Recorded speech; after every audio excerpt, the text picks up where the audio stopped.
पुण्यभूमी पवित्रम तेथे नांदतो ज्ञान राजा सुपात्रम तया आठवीता महापुण्य राशी नमस्कार माझा श्री गुरु ज्ञानेश्वरासी। नमो सद्गुरु तुकया ज्ञानदीपा नमो सद्गुरु सच्चिदानंद रूपा नमो सद्गुरु भक्त कल्याण मूर्ति नमो सद्गुरु भास्करा पूर्ण कीर्ति। गुरु ब्रह्मा गुरु विष्णु गुरुदेव महेश्वरा गुरु साक्षात् परब्रह्म तस्मै श्री गुरुवे नमः। दैवीभेश गुणमयी मम माया दुरत्तया ममैव ते प्रपद्यन्ते माया मेता तरन्ति। प्रस्तुत प्रातः समयी आजच्या या प्रवचन रूपी सेवेकरिता घेतलेला श्लोक गीतेतील अध्याय क्रमांक 7 आणि 7व्या अध्यायातील श्लोक क्रमांक 14।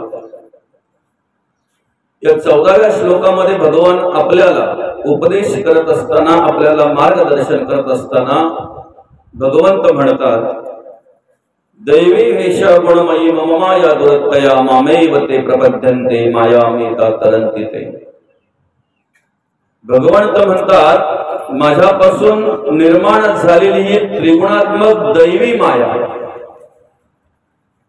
तरुण जाण्यास दुष्कर आहे, कठीण आहे, पण जे माझे स्मरण करतात, जे माझं नामस्मरण करतात त्यांना ते सोपं आहे। बरं, या ठिकाणी ओळख करून देत असताना भगवंत काय म्हणतात की माझ्यापासून जी निर्माण झालेली ही त्रिगुणात्मक माया आहे, ही त्रिगुणात्मक दैवी माया आहे, ती तरुण जायला दुष्कर आहे, अर्थात कठीण आहे, पण जे माझे स्मरण करतात, मला जे शरण येतात तेच या मायेतून तरुण जात असतात, या मायेच्या पलीकडे जात असतात। आणि याच्यावर भाष्य करत असताना या ठिकाणी माऊली म्हणतात, आता महदादी हे माझी माया उतरोनिया धनंजया मी होई जे हे आया कैसे निघे। अर्थात ही माझी महतत्वादी माया ती पार करून मद्रूप होणे कसे साध्य होईल, त्याचप्रमाणे जी ब्रह्मचळाचा आघळा पहिले या संकल्प जळाचा उघडा सगळेची महाभूतांचा गोडगोड असताना आला। या त्रिगुणात्मक मायेपासून पंचभूतांची निर्मिती कशी झाली तेवढंच नाही, तर जे सृष्टी विस्ताराची नि ओघे चढत काळ कळण्याची नि वेगे प्रवृत्ती निवृत्तीची तुंगे तटे सांडी। आणि मग माऊली म्हणतात, जे गुण गणांचे नि वृष्टी भरे भरली मोहाचे नि महापुणे घेऊन जात नगरे यम नियमांची। अर्थातच या ठिकाणी ती ओळख करून देत असताना यम नियम म्हणजेच मनोनिग्रह आणि इंद्रिय निग्रह ह्या सर्व गोष्टींपासून जर तुम्हाला दूर व्हायचं आहे, या सर्व गोष्टीचं जर आपल्याला ओळख घ्यायची आहे, तर त्यासाठी आपण काय करावं, देवाला शरण जावं। जो जो देवाला शरण गेला, जो जो भगवंताला शरण गेला, जो जो भगवंताच्या नाम चिंतनामध्ये तल्लीन झाला, त्याला हे सगळं सोपं आहे। अशा प्रकारची ओळख या ठिकाणी या श्लोकामध्ये भगवंत आपल्याला करून देतात। आणि त्या श्लोकावर भाष्य करत असताना माऊली आपल्याला मार्गदर्शन करतात। ज्या निमित्ताने या ठिकाणी ही प्रवचन सेवा आयोजित केलेली आहे, आपल्या या उशीद गावातील हे वाघेरे परिवार आणि ह्या वाघेरे परिवारातील आपले सर्वांचे आवडते दादा, अर्थातच कैलासवासी सदाशिव बुधाजी वाघेरे, दादांना रविवार दिनांक 7 एप्रिल रोजी देवाज्ञा झाली, त्यांचं दुःखद असं निधन झालं। आणि त्यांच्या उत्तर कार्यांच्या निमित्ताने आज आपण या ठिकाणी ही प्रवचन सेवा आयोजित केलेली आहे। खऱ्या अर्थाने ही प्रवचन सेवा आज या ठिकाणी आयोजित करत असताना आपल्यातून जे निघून गेलेले आहेत त्यांच्या नावाने आजच्या या उत्तर कार्यांच्या दिवशी आपण 3 प्रकारचं दान करत असतो। एक पिंडदान आहे, एक अन्नदान आहे आणि एक ज्ञानदान आहे। ते ज्ञानदान घडावं, भगवंताचं स्मरण घडावं, भगवंताचं नामस्मरण घडावं, यासाठी या ठिकाणी ही आपण प्रवचन सेवा आयोजित केलेली आहे. सगळ्यात महत्वाचा विषय म्हणजे हा प्रवचन जे आहे, हे प्रवचन आपण का आयोजित करतो आणि कोणासाठी आयोजित करतो याची प्रथम ओळख आपण घेतली पाहिजे. कशासाठी आपण हे प्रवचन आयोजित करत असतो? ज्या वेळेला एका ठिकाणी कार्यक्रम होता आणि त्या कार्यक्रमाच्या ठिकाणी पोहोचल्यानंतर कार्यक्रमाला सुरुवात करायची आणि तेवढ्यात एक जण गावातला कोण होता काही माहिती, तो आला आणि पटकन बोलून गेला, महाराज तुम्ही सुरू करा, मंडळी येते 11 11:30 पर्यंत टाइमपास करा. काय समजते का बोलण्यामधला अर्थ काही कळतोय? म्हणजे आमची 11 11:30 वाजेपर्यंत मंडळी गोळा होते, तोपर्यंत टाइमपास काहीच नाही, म्हणून आम्ही हे प्रवचन आयोजित केलंय. असं जर तुम्हाला वाटत असेल तर तो तुमचा भ्रम आहे. बरोबर का? टाइमपास म्हणून जर तुम्ही प्रवचन आयोजित करत असाल किंवा केलंय असं जर तुम्हाला वाटत असेल तर तुमचा भ्रम आहे. टाइमपास साठी या कलियुगामध्ये बरीच साधनं आहेत, मनोरंजनासाठी या कलियुगामध्ये बरीच साधनं आहेत. टाइमपास म्हणून या ठिकाणी आपण हे प्रवचन आयोजित करत नाही, तर असं म्हटलेलं आहे, मरे एक त्याचा दुजा शोक वाहे, अकस्मात तोही पुढे जात आहे, तोही तशा पद्धतीने पुढे जाऊ नये. आजा गेला पणजा गेला, बाप मसने गेला, देखत देखत नातू पणतो तोही तैसा झाला, आणि तोही तैसा होऊ नये. कुठेतरी एक मार्ग बदलला पाहिजे, कुठेतरी एक जाणीव निर्माण झाली पाहिजे, कुठेतरी आमचा वाटचाल जी आहे जीवनाची ती योग्य रीतीने योग्य दिशेने झालं पाहिजे, आणि ते मार्गदर्शन आम्हाला पांडुरंग परमात्म्याच्या कृपेने मिळावं, प्राप्त व्हावं, यासाठी आपण हे प्रवचन आयोजित करत असतो, या प्रवचनाचं नियोजन करत असतो. हे प्रवचन गेले त्यांच्यासाठी कमी, राहिले त्यांच्यासाठी जास्त आहे. बरं का? प्रवचन जे आपण आयोजित करतोय, गेले आपल्याला सोडून त्यांच्यासाठी कमी, राहिले त्यांच्यासाठी जास्त आहे, त्यांच्यासाठी विशेष करून आहे. कारण तुम्हा आम्हाला अंतःकरणामध्ये जाणीव व्हावी, तुमच्या आमच्या अंतःकरणामध्ये कळावं, एक ते आत्मज्ञान प्राप्त व्हावं. आलासी कोठोणी जासी कवण्या रे ठाया, घरदार नोहे तुझे अवघी लटकीच माया. बोधले महाराज आम्हाला उपदेश करत असताना म्हणतात, सावध होई बापा काळ लागला मापा, प्रपंची गुंतू नको पाय बुडत असे पापा. त्रिकुट कोसल्याने घर सायास केले, दोन्ही द्वार लिंबोनिया आत गुंतो गुंतो मेले.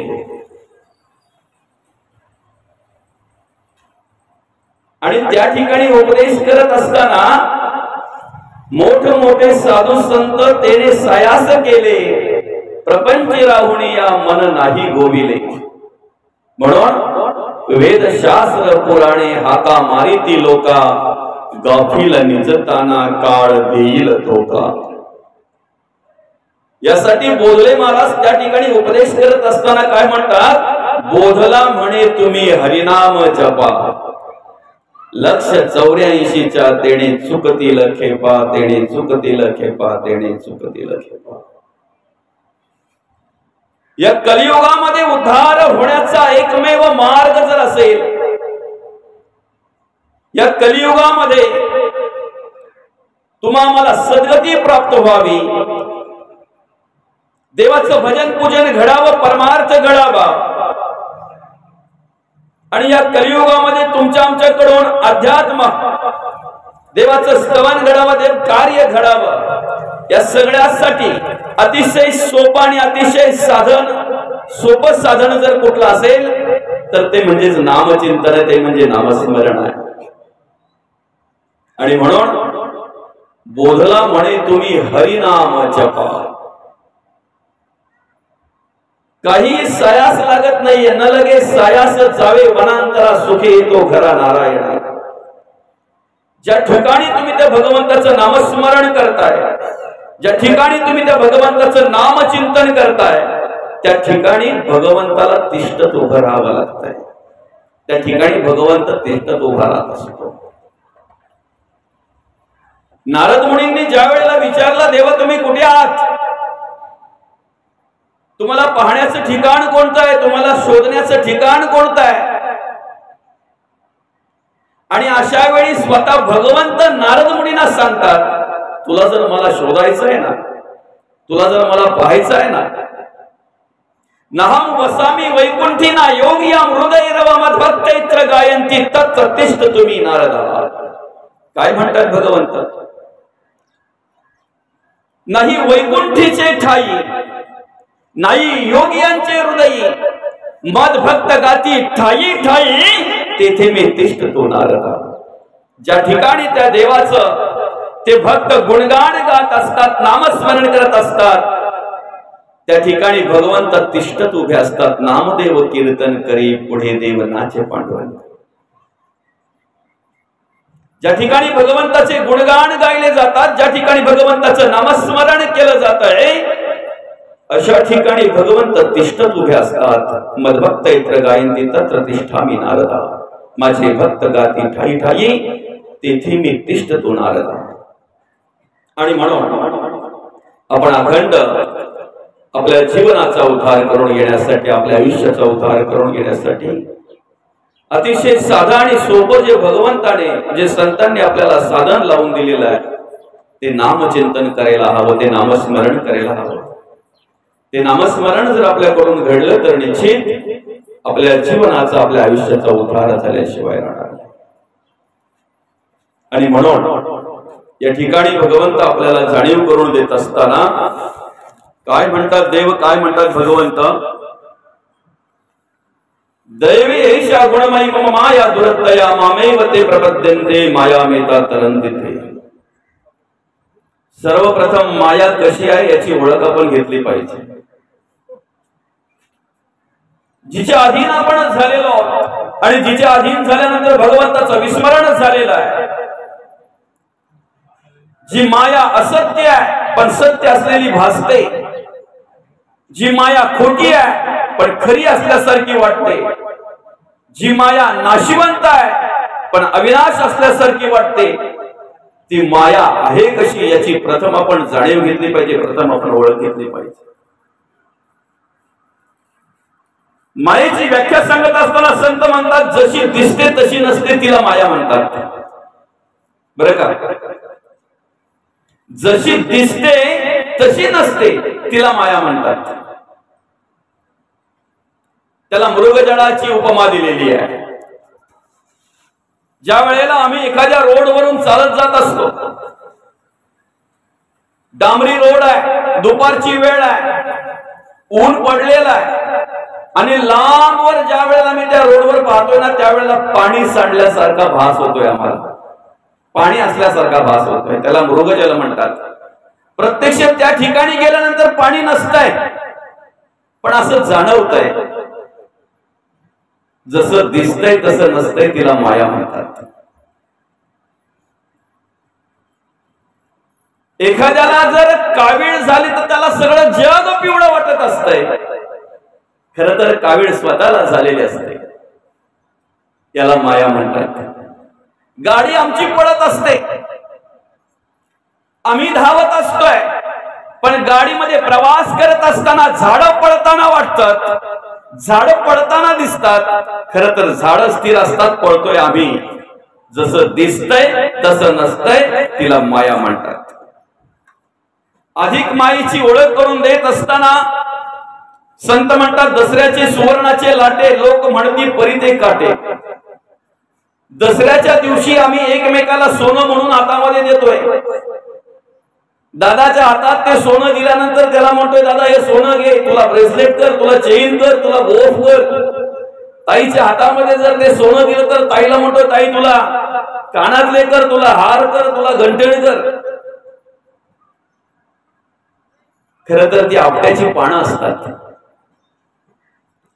पण त्या दिवसापूर्वी मर्यादित काळापर्यंत त्याला आम्ही काय म्हणतोय, काय म्हणतोय त्याला आम्ही सोनं म्हणतोय. ते सोनं आम्हाला सकाळी कुठं पाहायला मिळतंय बरं? आपण सगळं घर स्वच्छ करतोय, ते सगळं काढतोय आणि कुठे नेऊन टाकतोय?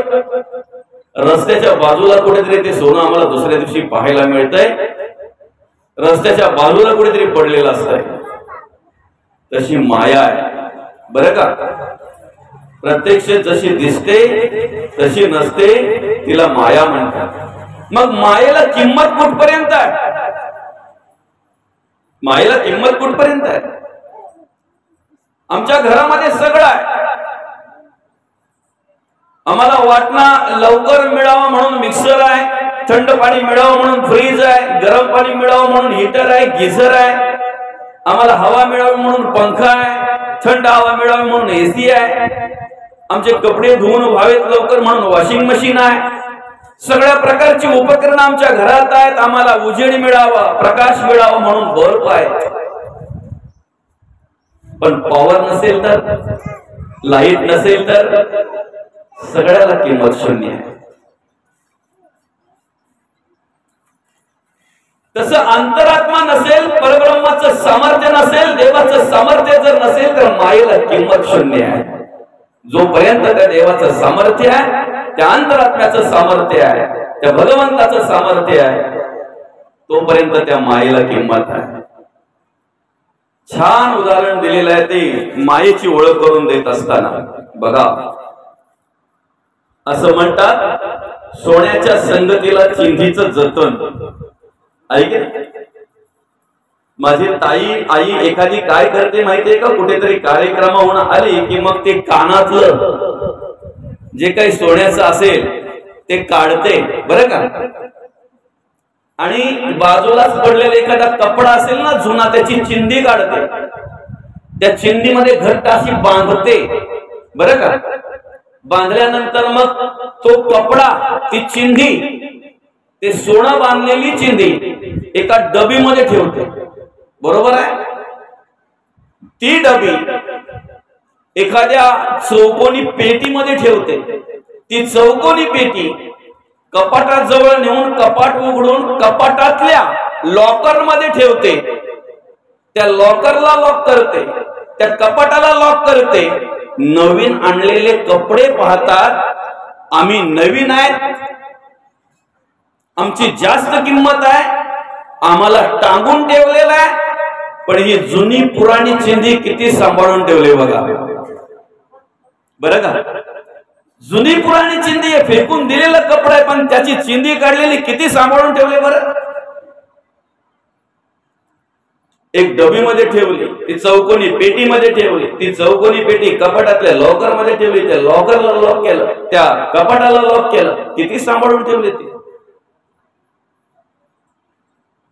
पण ते नवीन कपडे ज्या वेळेला असे विचार करतात की नाही की आम्ही नवीन असून सुद्धा आम्हाला असे लटकून ठेवलेत, आम्हाला असे टांगून ठेवलेत, आणि ही जुनी पुराणी पण किती सांभाळून ठेवले बघा. हे ज्या वेळेला त्या चिंधीला कळतंय की नाही, त्यावेळेला ती चिंधी पण भाव खायला लागते. आहे की नाही पॉवर आपल्यात? आपण जुनी आहे, आपण जुनी आहे, पण किती सांभाळून ठेवले आपल्याला.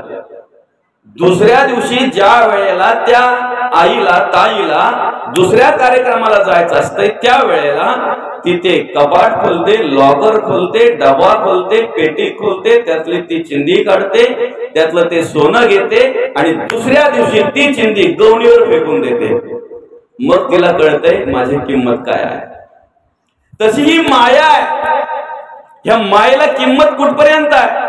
जोपर्यंत भगवंत आहे, पांडुरंग परमात्मा आहे. कोण?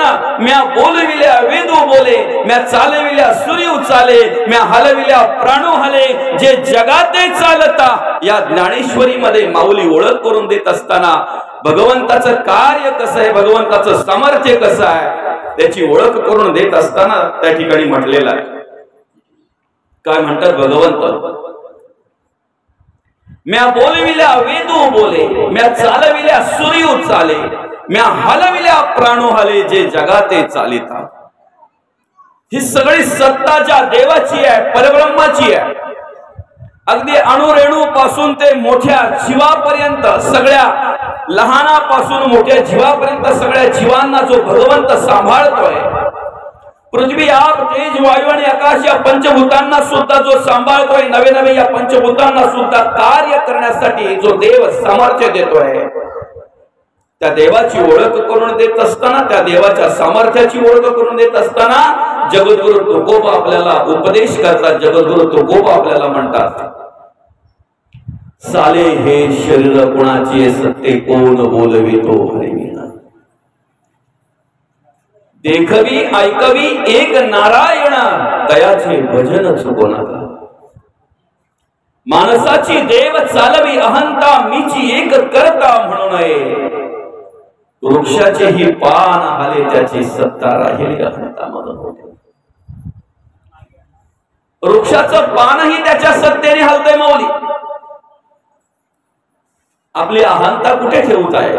आपला अभिमान, आपला अहंकार कुठे ठेवताय? मी करते, मी आहे म्हणून, मी करतोय, मी कमवतोय म्हणून तुम्ही खाताय.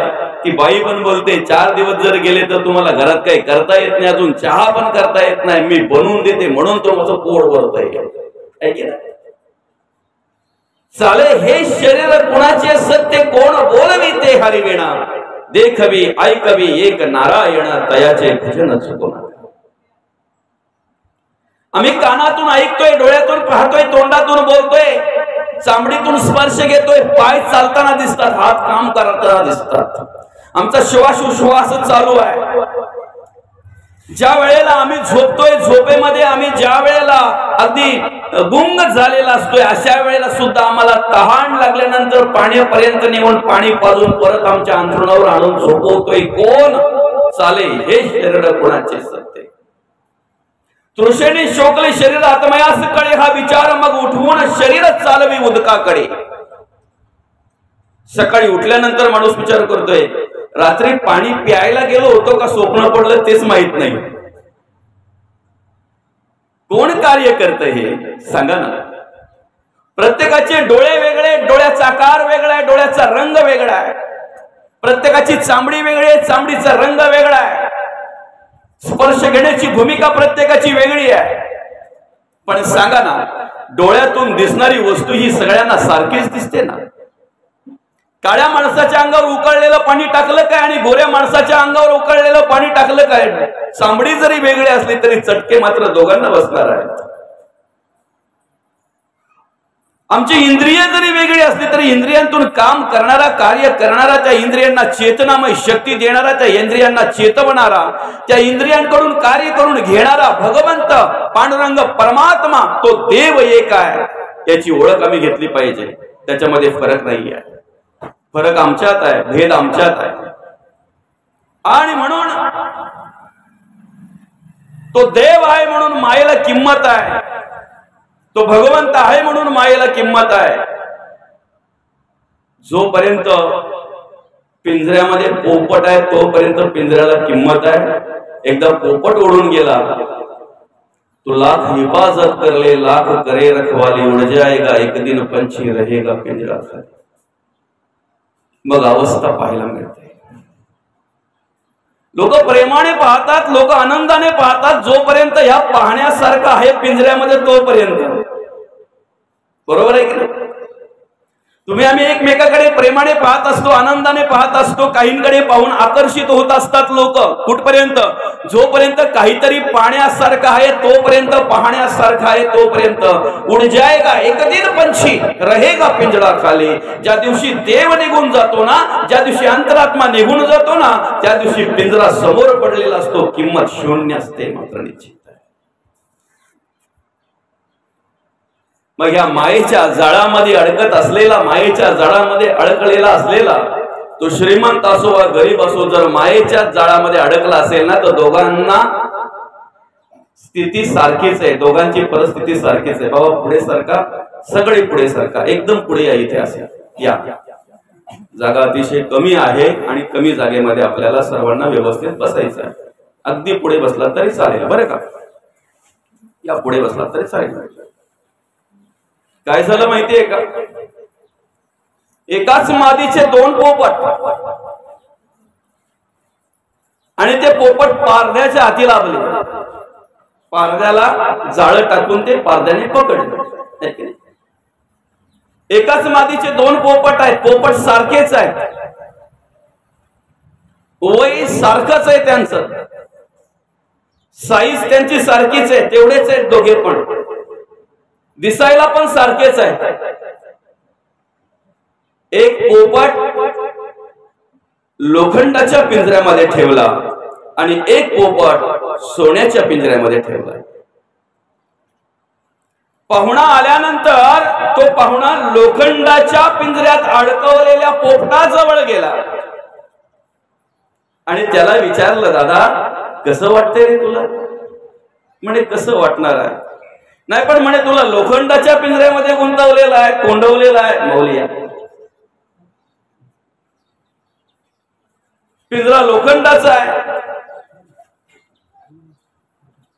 म्हणे खूप वाईट वाटतंय. मी स्वतः स्वतंत्र असलेला असा स्वतः विहार करायचो, मस्त की ह्या झाडावरून त्या झाडावर बसायचो, ह्या झाडावरून त्या झाडावर जात असताना कधीतरी एखादं फळ मिळालं तर मी स्वतः स्वतंत्रपणे खायचो, आनंद होता. आज या पिंजऱ्यामध्ये मला कोंडून ठेवलेलं आहे, पिंजऱ्यामध्ये मला डांबून ठेवलेलं आहे. सांगा ना, पिंजऱ्यामध्ये डांबून ठेवल्यानंतर मला कसं वाटणार आहे? मग त्या पाहुण्याला वाटलं की ठीक आहे, चला हा लोखंडाच्या पिंजऱ्यात आहे म्हणून नाराज आहे. सोन्याच्या पिंजऱ्यात असलेल्या पोपटाला जाऊन विचारलं, तो पोपट बोलतोय पिंजरा सोन्याचा काय आणि लोखंडाचा काय, शेवटी बंदिस्तच आहे ना, इथेही मला स्वतंत्र नाही ना. करोड रुपयाच्या बंगल्यात राहणारा माणूस काय आणि चार भिंतीच्या झोपडीत राहणारा माणूस काय? जर मायेच्या अधीन असेल, जर देहबुद्धीच्या अधीन असेल तर दोघांची अवस्था सारखीच आहे, दोघांची अवस्था सारखीच आहे. आणि म्हणून या ठिकाणी ओळख करून देत असताना भगवंत म्हणतात, दैवी वैश्या गुणमयी मम माया दुरत्तया मामेव ते प्रपद्यन्ते माया मेता तरन्ति ते. ही माया कशी आहे बघा, जशी दिसते तशी नसते, तिला माया म्हणतात. दुपारच्या वेळेला आम्ही सूर्याकडे बघावं, डोळे चोळावेत, आम्हाला चक्र चक्र दिसतायत, पण जे दिसतंय तसं नसतंय. थोड्या वेळानं ती चक्र सगळे आमचे डोळे व्यवस्थित झाल्यानंतर बाजूला होतात. कधीतरी एखाद्या दिवशी आम्हाला भूक लागल्यानंतर जर आम्ही कुठेतरी उन्हात अनामध्ये प्रवास करत असताना जर आम्हाला चक्कर आली तर सगळी पृथ्वी फिरताना दिसते. खरं तर आम्हीच गरगरा फिरत असतोय. पृथ्वी जशी आहे तशीच असते, जसं दिसतंय तसं नसतंय, तिला माया म्हणतात. मग सांगा ना, नाशिवंत आहे, जाणार आहे आणि नाशिवंत आहे म्हणून तर जगद्गुरु तुकोबा म्हणतात, नको नको मना गुंतू माया जाळी. आतापर्यंत जे जे गुंतले ना, जे जे या मायेच्या अधीन झाले ना, त्यांची अवस्था बघा. मग काही वेळेला आपलं ज्ञानही त्या ठिकाणी उपयोगी येत नाही जर मायेच्या अधीन असू तर. जर देहबुद्धीच्या अधीन असू तर आपलं पांडित्यही त्या ठिकाणी आपल्या उपयोगी येत नाही. म्हणून काही वर्ष तपश्चर्या करणारे सुद्धा त्या ठिकाणी फसलेले आहेत, त्या ठिकाणी त्या मायेच्या अधीन, त्या देहबुद्धीच्या अधीन झालेले आहेत. मग किती साधा आणि सोपा उपाय सांगितला. या मायेपासून जर आम्हाला बाजूला व्हायचं आहे, या मायेची जर आम्हाला ओळख घ्यायची आहे, न लगे सायासच जावे वनांतरा. मग त्यासाठी काय करा? हरी मुखे म्हणा, हरी मुखे म्हणा, पुण्याची गणना कोण करेल. कलियुगातल्या माणसाची परिस्थिती देवाला आधीच माहिती होती. कलियुगातल्या माणसाची ऐपत कुवत, माणूस काय कुठपर्यंत करणार आहे, नाही का मौली? कृतामध्ये त्रेतामध्ये यज्ञ याग होते, की ना? प्रत्येक युगाप्रमाणे त्या ठिकाणी उद्धार करण्यासाठी ती साधनं होती. पण आज या कलियुगामध्ये माणसाची परिस्थिती पाहून संतांनी, देवाने अतिशय साधन, अतिशय सोपाने साधं साधन दिलेलं आहे. ते म्हणजेच हरिमुखे म्हणा, हरिमुखे म्हणा. सुख दुःख उद्वेग चिंता अथवा आनंद रूप असता नामस्मरणे विण सर्वता राहूची नाही. तुमची स्थिती कशी असू द्या, कुठल्याही स्थितीला असू द्या, नामस्मरणाशिवाय राहू नका. सुखात असलो तरी देवाचं नामस्मरण करायचं आणि दुःखात असलो तरी देवाचं नामस्मरण करायचं. अखंड आणि अखंड देवाचं नामस्मरण करायचं. जर देवाचं नामस्मरण जर आम्ही केलं ना, तर निश्चित त्या नामस्मरणातूनच आम्हाला सगळं वर आमच्या जीवनाचं सापडणार आहे. एक नामचिंतन जर नसेल ना, एक भगवंताचं स्मरण जर नसेल ना, तर आयुष्यभर जरी आम्ही जगलो, आयुष्यभर जरी आम्ही जीवनाचा प्रवास केला तरी सगळा प्रवास आमचा चुकीचा ठरला जातो. त्याला कारण हातचा चुकला ना की आयुष्यभर जरी गणित सोडवण्याचा प्रयत्न केला तरी उत्तर बरोबर येत नाही. हातचा महत्वाचा असतो. ज्या ठिकाणी आम्ही आहोत, ज्या जागेवर आम्ही बसलेलो आहोत, देवाच्या कृपेने संचिताप्रमाणे, क्रियमान कर्माप्रमाणे, प्रारब्धाप्रमाणे आम्हाला ज्या ठिकाणी देवाने जन्माला घातलेला आहे ते घर, ती जागा, तो समाज, ते कुटुंब, ते आई वडील, ती बाई, ती मुलं ऋणानुबंधाच्या गाठी आहेत आणि ऋण फेडण्यासाठी आम्हाला त्या ठिकाणी भगवंताने जन्माला घातलेला आहे. फक्त झालं काय, आम्हाला सगळं जग दिसतंय. शेजाऱ्यांनी काय करावं ते दिसतंय, गावातल्यांनी काय करावं ते दिसतंय, समाजाने काय करावं ते दिसतंय, पण आम्ही स्वतः काय करावं हेच आम्हाला कळत नाही. नाना शास्त्रे पठ्ये लोक नाना दैवत पूजनम आत्मज्ञान विने पार्था सर्व कर्म निरर्थकम. नाना शास्त्रे धांडोळीता आयुष्य पुरेना तत्वता त्याने संशयाची व्यथा वाढूची लागली. कोणी काय करावं हे आम्हाला कळतंय, पण आम्ही काय करावं हे जर आम्हाला कळत नसेल तर त्याला पांडित्य म्हणतात, त्याला ज्ञान म्हणत नाही. कोणी काय करावं यापेक्षा मी काय करावं स्वतःला शोधण्याचं ज्ञान ज्याला प्राप्त झालं ना त्याला आत्मज्ञान म्हणतात, त्याला ज्ञान म्हणतात. आणि त्या ज्ञानाची व्याख्या सांगत असताना संत म्हणतात, ऐक ज्ञानाचे लक्षण, ज्ञान म्हणजे आत्मज्ञान, पहावे आपणासी आपणा तया नाव ज्ञान. या ज्ञानाग्नीमध्ये पॉवर किती आहे, या ज्ञानाग्नीमध्ये किती बळ आहे, किती सामर्थ्य आहे याची ओळख करून देत असताना गीतेमध्ये भगवंत म्हणतात, ज्ञानाग्नी सर्व कर्माणी भस्मसात करू त्या अर्जुना. सगळ्या प्रकारच्या पातकांचं भस्म करण्याचं सामर्थ्य या ज्ञानाग्नीमध्ये आहे. सगळ्या प्रकारच्या कर्माचं भस्म करण्याचं सामर्थ्य या ज्ञानाग्नीमध्ये आहे. फक्त आम्हाला ते शोधता आलं पाहिजे, आम्हाला शोधता आलं पाहिजे. लहानपणापासून ज्या जागेवर वृद्ध होईपर्यंत त्याने भीक मागितली माऊली, बरं का, लहानपणापासून त्याच जागेवर जागा सोडली नाही त्याने. लहानपणापासून वृद्ध होईपर्यंत त्याच जागेवर त्याने भीक मागली. एक एक रुपयासाठी जीव काढायचा बिचारा. वृद्ध अवस्थेमुळे ज्या वेळेला त्याचा मृत्यू झाला त्यावेळेला सगळ्यांनी विचार केला की याने लहानपणापासून इथे ह्याच जागेवर भीक मागलेली आहे, आपण काय करायचं, याला इथेच पुरायचं. बरं का, पुरण्यासाठी कोरायला सुरुवात केली. 5 फूट खोदल्याबरोबर धनाचा हंडा सापडला. तेव्हा लोक बोलली की धनाच्या हंड्यावर बसून आयुष्यभर भीक मागली पण कधी प्रयत्नच केले नाहीत, त्यामुळे धन सापडलं नाही. आमची परिस्थिती तीच आहे. ज्या ठिकाणी आम्ही आहोत ना, ज्या घरात आम्ही आहोत ना, ज्या देहात आम्ही आहोत ना, इथेच सगळं आहे. पण आम्ही स्वतःला शोधत नाही ना, आम्ही स्वतःकडे पाहत नाही ना. कुठे शोधिशी रामेश्वर आणि कुठे शोधिशी काशी, अंतरीचा भगवंत राहिला उपाशी. एवढंच नाही, जणू देह ही पंढरी, आत्मा पांडुरंग. ज्या देवांची सेवा केल्यानंतर, ज्या प्रकारची सेवा झाल्यानंतर, ज्या देवाचं नामचिंतन ज्या पद्धतीने करायचं त्या पद्धतीने जर आमच्याकडून घडलं तर पांडुरंग परमात्म्याला सुद्धा आम्ही भिरकवलेल्या विटेवर तिष्ठत उभं राहावं लागतंय. हे पुंडलिकाचं उदाहरण आमच्या जवळ असताना सुद्धा आम्ही का म्हणून भ्रमामध्ये राहावं, आम्ही का म्हणून संदेहामध्ये राहावं, कर्माविषयी कार्याविषयी आमच्या अंतःकरणामध्ये का म्हणून संदेह संशय निर्माण व्हावा सांगा ना.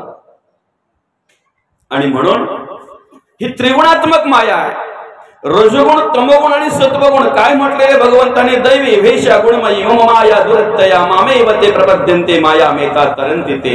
ही माझ्यापासून निर्माण झाली त्रिगुणात्मक माया ही दुस्तर आहे, करणं कठीण आहे. पण जे मला शरण येतात ना, भगवंत म्हणतात, जे माझं नामचिंतन करतात ना, ते ह्या मायेमध्ये सहज तरतात, सहज तरतात. एखादा जर पोहण्यामध्ये पटाईत असेल ना, तर एखाद्या नदीमध्ये असलेल्या भोवऱ्यामध्ये जरी सापडला तरी तो कदाचित प्रयत्न करून त्या भोवऱ्यातून सुटू शकतो माऊली. पण संसार रूपी भवसागरामध्ये असे काही भोवऱ्या आहेत की त्या भोवऱ्यामध्ये जर एकदा काही मनुष्य सापडला तर पट्टीचे पोहणारे गेलेले आहेत. पट्टीचे पोहणारे त्या भोवऱ्यात सापडल्यानंतर एखाद्या वेळी देवाला आम्हाला 5 फळं देता नाही आली, व्हायता नाही आली तरी चालतील, जर आमची परिस्थिती नसेल तर नका देऊ, पण शब्द स्पर्श रूप रस आणि गंध देवाच्या चरणी आम्हाला अर्पण करता आली पाहिजे. त्या पंचतत्वांची, त्या पंचविषयांची ओळख करून देत असताना, प्रत्येक विषयाची ओळख करून देत असताना मात्र संतांनी वेगवेगळ्या प्रकारच्या प्राण्याचं, पक्ष्याचं, कीटकाचं उदाहरण दिलेलं आहे. पण आम्ही स्वतःकडे जर बघितलं ना तर त्या पंचतत्वांमध्ये, त्या पंचविषयांमध्ये एकटा माणूस अडकलेला आहे. एकटा माणूस अडकलेला.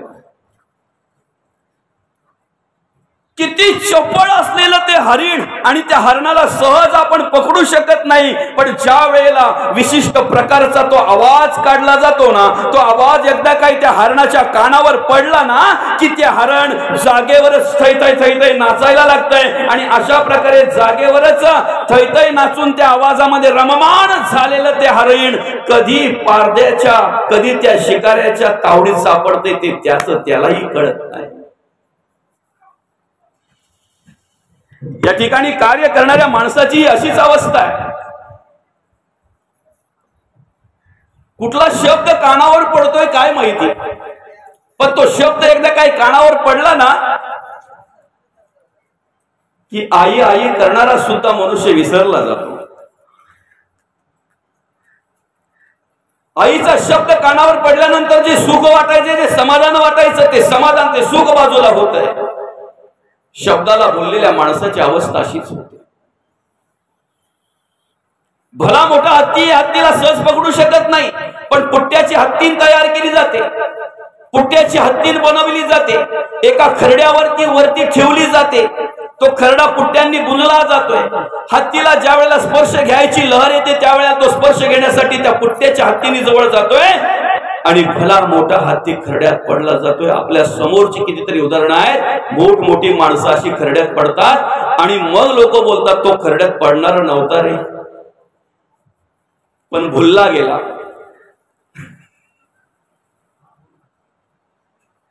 आमच्या घरामध्ये एकदा काही ती बत्ती आम्ही लावली ना की रात्रीच्या वेळेला ते पतंग नावाचा पक्षी येतोय. ते रूप त्याला एवढं आवडतं की त्याला असं वाटतं हे रूप मला प्राप्त करून घ्यावं की काय, म्हणून ते त्याच्यावर झेपा घेतय, जळतय, भासतय, लाजतय, चटके बसतात, शेवटी मरतय. रूपाला भुललेल्या माणसाची अवस्था अशीच आहे. सोन्यासारखा पती आपल्या जोडीला असताना, सोन्यासारख्या पतीच्या जवळ असताना सुद्धा सोन्याच्या हरणाची चोली, बरं का, त्याचं कात्र गाडानं मग मला त्याची चोली शिवा, भूल पडली त्या वेळेला. आणि एक एवढीशी भूल किती महाग पडली हे रामायणातून आपल्याला चांगल्या प्रकारे शिकता येत आहे. अनेक प्रकारे मांडणी केलेली आहे. ती तुळशीदास रामायण वेगळ्या प्रकारचं आहे, अजून रामायणामध्ये वेगळ्या प्रकारचं आहे. त्याच्यानंतर नाथ महाराजांचं जे आहे की नाही भावार्थ रामायण, त्याच्यामध्ये एक वेगळ्या प्रकारची भूमिका मांडलेली आहे. आपल्या बुद्धीला जसं पटेल तसं घ्यावं. तिथे नाथ महाराज त्या ठिकाणी सांगत असताना काय सांगतात माहितीये का, रावण का गेला, पंचवटी सन्मुख जाता मीच पावितो सायुज्यता, पण सकळ कुळ उदाहरणार्था सीता चोरून आणली. असो, तो विचार चांगला आहे की नाही, विचार चांगला आहे. आपल्याला काय घ्यायचं ते घ्यायचं. आणि रूपाला भुललेल्या माणसाची अवस्था अशीच होते. वेळ पडली तर चांगल्या चांगल्या कठीण लाकडाला होल पाडणारा तो भुंगा, तो घोंगेरा, संध्याकाळच्या वेळेला ज्या वेळेला ते एखाद्या फुलाचं मकरंद सेवन करत असताना भुलला जातो, देहभान विसरला जातो त्यावेळेला संध्याकाळ झालेली आहे, दिवस मावळत आहे, सूर्य मावळतीला गेलेला आहे, हे फुल आता कोमेजेल, त्याच्या पाकळ्या मिटतील याचं भानही त्याला राहत नाही. आणि तुम्हाला सांगू का, त्या पाकळ्या मिटल्यानंतर त्या पाकळ्यांमध्ये अडकलेला तो भुंगा एवढा रममाण होतोय की चांगल्या चांगल्या लाकडाला होल पाडून बाहेर पडणारा तिथे होल पडू शकत नाही.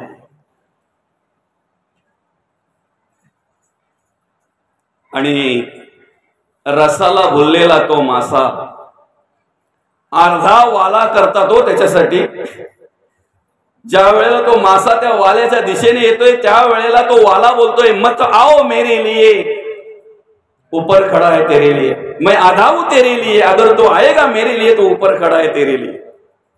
काय म्हणतो तो मासा वाला, मत आओ मेरे लिए, तू माझ्यासाठी येऊ नको बाबा, मैं आधा हूं तेरे लिए, मला अर्धा केलाय तुझ्यासाठी, अगर तो आएगा मेरे लिए तो ऊपर खड़ा है तेरे लिए. जरा काय हल्ला ना त्या गल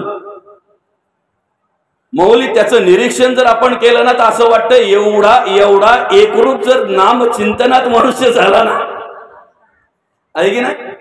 म्हणजे त्या गळाच्या त्या वरच्या तरंगणाऱ्या त्या काही असतंय ना हलकी वस्तू, त्याच्यावर त्याचं ध्यान एवढं असतंय की तो त्या ठिकाणी त्या ध्यानस्थ झाल्यानंतर त्याच्या बाजूला साप आलेला आहे हेही त्याला माहिती नसतंय. सांगा ना, नामचिंतनामध्ये जर आम्ही एवढे रममाण झालो तर जीव शिव ऐक्य व्हायला वेळ लागेल नाही लागणार.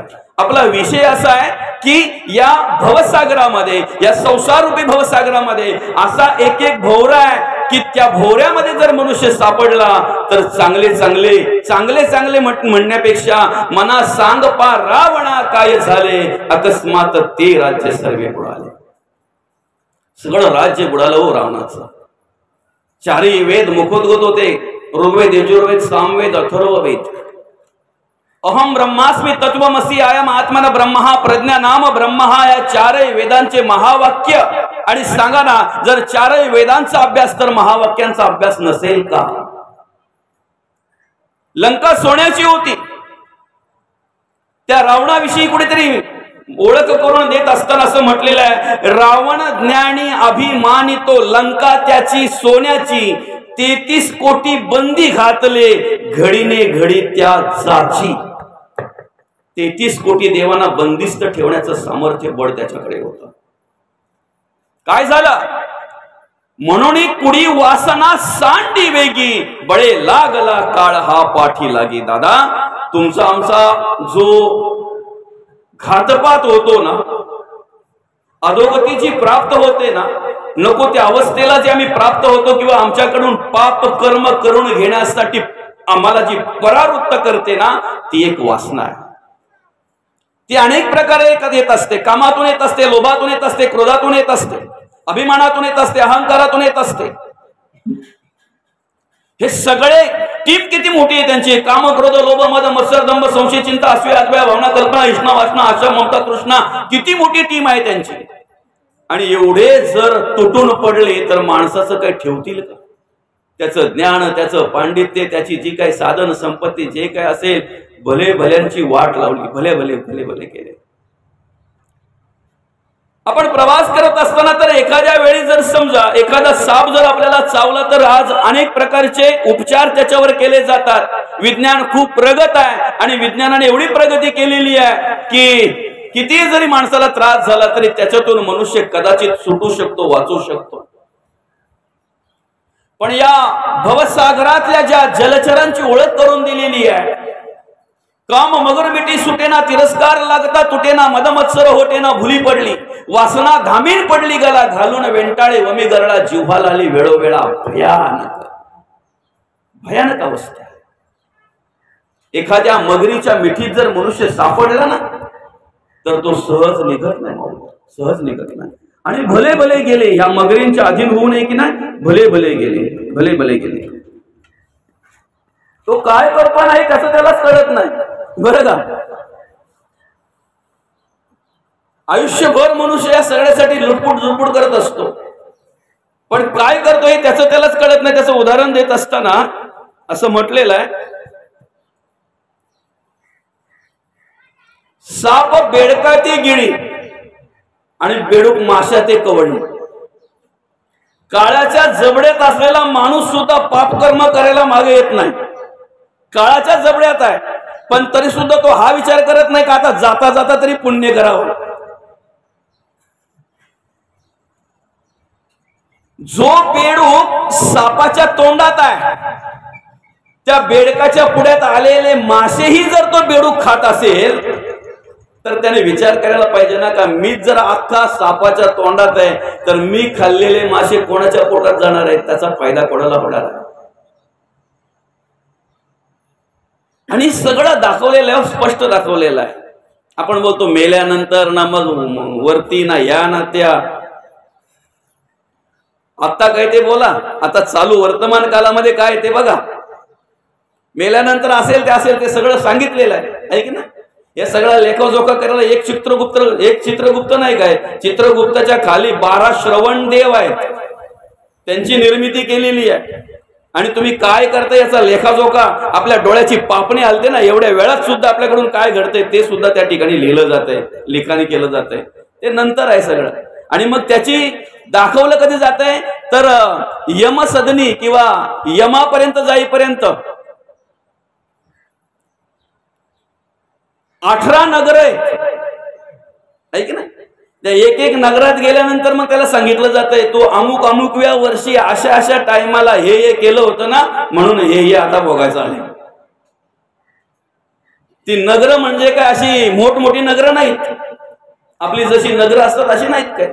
तिथे बरंच काय ते सगळं मांडलेलं आहे, सगळं सांगितलेलं आहे.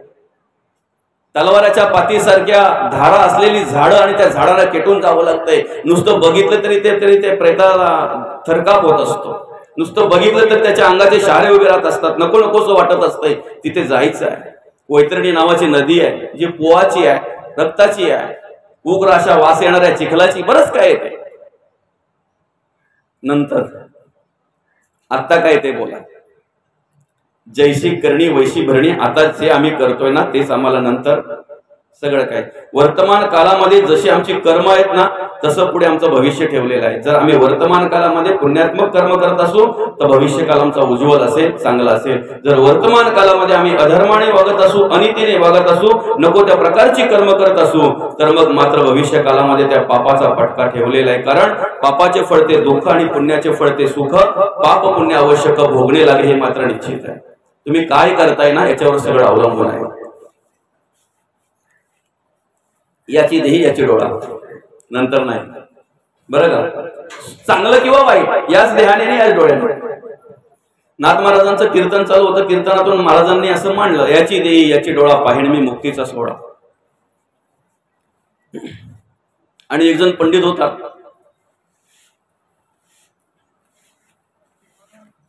कारण पंडितांना पहिले ते समजते. मी म्हणतोय एखाद्या माणसाला निश्चित आपण विचारावं, जर आपल्याला येत नसेल तर विचारावं, येत असताना जर विचारलं तर समजा तर तुमचा अहंकार तुम्हाला अडवा येत नाही, अहंकार तुम्हाला गप्प बसू देत नाही. आणि त्या पंडिताने नाथ महाराजांना विचारलं, महाराज म्हणे तुम्हाला एक सांगायचं आहे, म्हणे तुम्ही जे बोललात ते अतिशय चुकीचं आहे. म्हणे काय? याच देहाने याच डोळ्याने आम्ही तर म्हणतोय की मेल्यानंतर मोक्ष आहे, मेल्यानंतर मुक्तीचा सोहळा आहे, मेल्यानंतर आम्हाला सगळं काय आहे. मग याच देहाने याच डोळ्याने मुक्तीचा सोहळा आम्हाला कसं काय पाहायला मिळणार आहे, कसं काय अनुभवायला मिळणार आहे? हो, नाथ महाराज म्हणतात याच देहाने आणि याच डोळ्याने, याची देही याची डोळा पाहिण म्हणे मी मुक्तीचा सोहळा. नाही म्हणे माझा विश्वास नाही आहे. आणि विश्वास नाही म्हटल्यानंतर मग नाथ महाराजांनी सांगितलं, एक काम कर, माझ्या बरोबर चल, तुला याच देहाने याच डोळ्याने जर मुक्तीचा सोहळा पाहायचा आहे माझ्या घरी चल, माझ्या बरोबर तुला दाखवतो. आणि निघाले गेले. नाथ महाराजांच्या घरी गेल्यानंतर नाथ महाराजांनी आपल्या बाईला आवाज दिला, अगं ऐकलंस का? म्हणे काय? आपल्या अंगण्यामध्ये जी रेती आहे ना, 2 गमेली रेती माणसावर नेऊन टाक. त्याला वाटलं काहीतरी जादू असेल मुक्ती दाखवायला, आहे की नाही? पतीची आज्ञाप्रमाणे ते बाहेर गेली, अंगणातून 2 गमेली रेती आणली, माणसावर नेऊन टाकली. तेवढ्यात नाथ महाराजांनी सांगितलं, आपल्या वरच्या मांडणीवर जो तुपाचा डबा आहे त्यातला तूप काढ, त्या रेतीवर होत आणि लाडू बनवत राहा, लाडू बनव. त्याला वाटलं रेती आणि तूप एकत्र केल्यानंतर मुक्ती दिसते. हा पाहत राहिला, निरीक्षण करत राहिला माऊली, बरोबर. आणि ती लाडू बनवते. तेवढ्यात मग नाथ महाराजांनी विचारलं, समजलं काय मुक्तीचा सोहळा? त्यावेळेला तो बोलतोय, मला हे समजत नाही की मी कोणाकडे आलोय. रेती आणि तूप एकत्र करून जर मुक्ती दिसली असती तर हे मी घरी पण केलं असतं. मला काही समजलं नाही तुम्ही काय केलं, हे काय क्रिया केली, हे काय एखाद्या याच्यासारखं तुम्ही केलं, अशिक्षित माणसासारखं अज्ञानी माणसासारखं एखाद्या केलं तुम्ही, याच्यातून मला काय मुक्तीचा सोडा समजणार आहे, काय कळणार आहे. तेवढ्यात मग नाथ महाराज म्हणाले, ठीक आहे तुला काहीच कळलं नाही म्हणे, 1% पण नाही कळलं. काय म्हणाला तो, मला मुक्तीचा सोडा 1% पण नाही कळला. टक्का जरा लक्षात ठेवा का. आणि मग नाथ महाराज बोलतात, आता काय करायचं माहितीये का, जसं मी माझ्या घरी केलंय ना तसं माझ्या समोर तो तुझ्या घरी करायचं. मग बोलतो महाराज 50% कळला मुक्तीचा सोडा काय. मग महाराज म्हणतात 50% राहिलाय ना, ते जरा जाऊन आपण करूच मग. आणि घरी गेल्यानंतर ज्या वेळेला याने आवाज दिला, तर याने आवाज दिला म्हणजे आपल्याला कसं असतं माहितीये का, याला माहितीये आपला आवाज म्हणजे लवकर पोहोचत नाही. शेतावरून घरी आला तो, घरी आल्यानंतर जोरात आवाज दिला, लवकर मला गरम पाणी आंघोळीला, आंघोळ करायची आहे मला. जर गरम पाणी नसेल ना, आता तिने विचार केला की गरम पाणी तर नाहीये पण हळू बोलून जमणार नाही, त्याच्यापेक्षा डबल आवाज केला. नाही द्यायचा, काय करायचं त्या करा, काय नाही म्हणे, मग थंड पाण्यात आंघोळ करतो, थंड पाणी पण चालेल मला, कारण आवाज डबल होता. तसं याने आवाज देताना जरा जोरात दिला, ऐकलंस का म्हणे, काय आपल्या अंगण्यामध्ये जी रेती आहे ना, 2 गमील रेती माणसावतात, तिला वाटतं सिमेंट कॉन्क्रीटचं माणूस करायचे, कोणतरी मिस्त्री आणलाय की काय म्हणून तिने आवडीने नेऊन टाकलं. पण जेव्हा हा म्हणाला ना की वरच्या मांडणीवर जो आपला तुपाचा डबा आहे, तो तुपाचा डबा घे आणि तूप त्या रेतीत टाक, एवढं बोलल्याबरोबर जी ओरडत सुटली, बाहेर ओरडत आली, कोणतरी येडा आलाय बरोबर, आमचं हे पण येडवलं, तुपावर रेतीवर तूप टाकायला सांगतात, काय चाललंय काय माहिती, काही कळत नाही. तेव्हा मग नाथ महाराज बोले, समजला का मुक्तीचा सोहळा कशाला म्हणतात ते. आम्ही मुक्ती म्हणजे काय बोलतोय माहितीये का, असं काहीतरी सिरियल मध्ये नाही का दाखवतात, त्याचं येताना काहीतरी असा प्रकाश वगैरे असं वेगळं काहीतरी आहे की नाही, ते आमच्या डोळ्यामध्ये भरलेलं आहे की नाही. जसं आम्ही पाहतोय तसं आमच्या डोळ्यापुढे येईल अशी आम्ही अपेक्षा करतोय, पण तसं काही नाहीये. तुम्ही तुमच्या घरामध्ये सुखाने राहणं, आनंदाने राहणं, अतिशय चांगल्या प्रकारे देवाचा परमार्थ करणं आणि संसार करता करता भगवंताचं नाम चिंतन जर तुमच्याकडून घडत असेल तर यालाच मुक्तीचा सोहळा म्हणतात. याच्यापेक्षा वेगळी मुक्ती काही नाहीये, याच्यापेक्षा वेगळी मुक्ती काही नाहीये. म्हणून संतांनी विशेष लक्ष याच्याकडे दिलं बरं का. संतांनी जास्त विचार कसला केला, जोपर्यंत जगद्गुरु तुकोबांची आर्थिक उंची जास्त होती, त्यांच्याकडे ऐश्वर्य होतं, ऐश्वर्य संपन्न होते, तोपर्यंत पाहिजे तेवढा विरोध नव्हता, त्यांना नव्हता विरोध त्यावेळेला. पण जेव्हा विचारांची उंची वाढली ना, तेव्हा मात्र पंडितांनी विरोध केला त्यांना, कारण त्यांना माहिती आहे तुकोबांचे विचार एवढे श्रेष्ठ आहे, तुकोबांचे विचार एवढे उच्च दर्जाचे आहेत की तेवढ्या उंचीवर आपण विचाराने कधीच पोहोचू शकत नाही. आणि समोरचा माणूस विचाराने जेवढ्या उंचीवर आहे तेवढ्या उंचीवर आपण कधीच पोहोचू शकत नाही, असं ज्या वेळेला समोरच्याला वाटतंय त्यावेळेला तो विरोध करायला लागतो, विचारांचा विरोध करायला लागतो. आणि म्हणून आपण पैशाने, आपण संपत्तीने किती श्रीमंत आहोत यापेक्षा आपण विचाराने किती श्रीमंत आहोत हे महत्वाचं आहे. आता ही माया त्रिगुणात्मक आहे, रजोगुण, तमोगुण आणि सत्वगुण. या ठिकाणी त्रिगुणात्मक माया कार्य करत असताना कशा प्रकारे कार्य करते, तर तिन्ही गुणांची विभागणी अशी झालेली आहे. आकाशातून पडणारं जे पाणी आहे ते निर्मळ असते, स्वच्छ असते, कुठल्याही प्रकारचा दोष नसतो. जसं उशीदला पडतंय तसंच पळेगावला पडतंय, तसंच पडसोलीला पडतंय, तसंच मोडला पडतंय, तसं अंबारजाला पडतंय, जसं तिकडे पडतंय तसंच इकडे पडतंय. त्याच्यामध्ये भेद नाही, फरक नाही, कुठल्याही प्रकारचा दोष नाही, दोष रहित असतंय. पण सांगा ना, आकाशातून जो पाणी पडतोय तो पाण्याचा थेंब जर एखाद्या तापलेल्या लोखंडावर जर पडला तर त्याचं नाव पण शिल्लक राहत नाही. तसं तमोगुणी माणसाचं आहे बरं का. आकाशाचा पडलेला थेंब, आकाशातून पडलेला पाण्याचा थेंब जर एखाद्या आळूच्या पानावर पडला किंवा कमलाच्या फुलावर जर पडला किंवा पानावर जर पडला तर मोत्यासारखा चमकून दिसतोय, तसं रजोगुणी माणसाचा आहे, रजोगुणी माणूस फक्त मोत्यासारखा चमकून दिसतोय. पण तोच आकाशातून पाण्याचा पडणारा थेंब समुद्राच्या शिंपल्याच्या संपुटात जर पडला तर त्याचा मात्र मोतीच होतोय. म्हणून संत म्हणतात सत्वगुण चांगला आहे, सत्वगुणी राहणं, सत्वगुणी आचरण करणं आणि सत्वगुण आत्मसात करणं आपल्या जीवनाचा उद्धार आहे त्याच्यामध्ये. म्हणून सत्वगुण अतिशय चांगला आहे. तिन्ही गुण झाले. राहण्याची, वागण्याची, जगण्याची पद्धत कशी आहे? एक प्रकार या ठिकाणी आपल्याला असा पाहायला मिळतो की मला भूक लागलेली आहे, माझं भूक भागवण्यासाठी समोरच्याचा प्राण जातो याचा विचार करत नाही, म्हणून आम्ही वाघाचं उदाहरण देतोय. पण वाघ परवडला, वाघ शिळं खात नाही. मौली खरं आहे की नाही? माणूस सोमवारी पण